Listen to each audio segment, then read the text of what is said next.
ខានជួបគ្នាយូរចឹងបបួលគ្នាញ៉ាំ buffet hot pot ហ្មង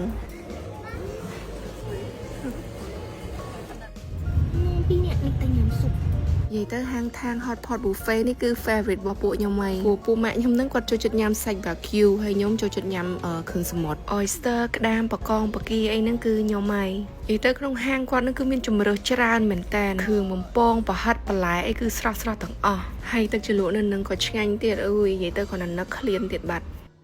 ទៅមនុយច្រើនហើយញ៉ាំបានមួយស្រឡាញ់ហើយគាត់ឆ្លៀតមាន promotion ទៀតគាត់ឲ្យយើង scan QR code នេះឲ្យ share ក្នុង Facebook មួយគឺ free បកាប៉ារ៉ាមួយចានយើងមក share 2នាក់បាន2ចានហើយភេសជ្ជៈក៏ free ទៀតចឹងចង់យកអីក៏បានដែរមួយស្រឡាញ់ហើយបើនិយាយពីទឹកស៊ុបវិញបើទឹកស៊ុបធម្មតាគឺ free តែបើយើងចង់ជ្រើសរើសរសជាតិគឺមួយរសជាតិគាត់គិតតម្លៃ$2កន្លះហើយបើនិយាយពីជំរើសសាច់នៅនេះវិញបើអ្នកធ្លាប់ទៅញ៉ាំគឺដឹងហើយគឺសិតតែប្រភេទសាច់ premium ទាំងអស់គឺសាច់ Wagyu របស់អូស្ត្រាលីរបស់អាមេរិកហើយបើបកងវិញគឺមកទាំងរស់តែម្ដងចឹងចង់ញ៉ាំមួយស្រឡាញ់ក្នុងមនុយគាត់នឹងចង់ហៅអីក៏បានដែរអ្នកទាំងអស់គ្នាអូខ្ញុំភ្លេចប្រាប់តម្លៃចឹងម្នាក់គឺត្រឹមតែ$15 8កាក់តែប៉ុណ្ណោះហើយបើអ្នកទាំងអស់គ្នាមកញ៉ាំពេលថ្ងៃគឺតម្លៃតែ$13 8កាក់ឯងមកចឹងណាគេចូលចិត្តញ៉ាំ buffet អីហើយបើមានកម្មវិធីដូច birthday ឬក៏ជួបជុំមិត្តភ័ក្តិអីគឺកន្លែងគាត់ធំទូលាយនៅខាងលើមួយជាន់ទៀតចូលតែញ៉ាំឲ្យដាក់ឲ្យណានៃមើលហើយសំបីតែគ្រឿងពងគាត់ក៏ឆ្ងាញ់ដែរអូយខ្ញុំនិយាយមែនអត់និយាយលេងទេហើយបើប្រហិតផ្កាជាមួយប្រហិតត្រីវិញគឺគាត់ធ្វើពីសាច់ត្រីសាច់ផ្កាស្រស់ៗហ្មងបើតែម្ចាស់ហាងគាត់ប្រាប់ខ្ញុំគឺគាត់ថាទឹកស៊ុបហ្នឹងគឺគាត់ធ្វើថ្មីរៀងរាល់ថ្ងៃហ្មងមិនប្រើប្រភេទដុំកញ្ចប់អីទេ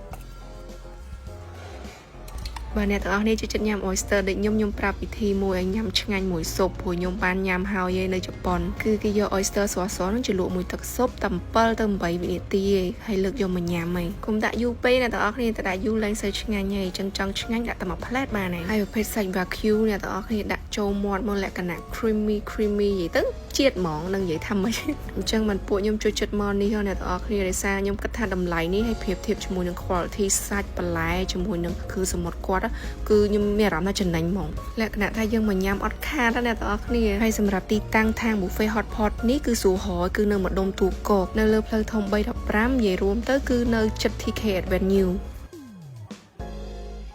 ពួកខ្ញុំបានហូបគឺហូបអត់ឈប់ហ្មងមួយណាគេអត់កំណត់ពេលទៀតអើយអស់តោះហើយនៅនេះកន្លែងគាត់គឺធំទូលាយមិនមែនមានតែមួយជាន់ទេមានតែជាន់លើមួយទៀតហើយបើយើងចង់មកជាលក្ខណៈគ្រួសារធំអីហ្នឹងគឺគាត់មានបន្ទប់ទៀត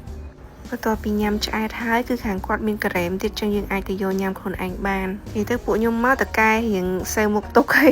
ព្រោះមកដែរខាតទេចំណេញណាស់ហើយឥឡូវនេះគាត់ក៏មាន promotion ពិសេសដែរចឹងបើយើងមកញ៉ាំ8នាក់ free ជូនម្នាក់10នាក់ចុះ 5% ហើយបើ20នាក់ឡើងទៅគឺចុះតម្លៃ 10% តែម្ដងចឹងកុំភ្លេចមកសាកញ៉ាំខ្ញុំ recommend មែន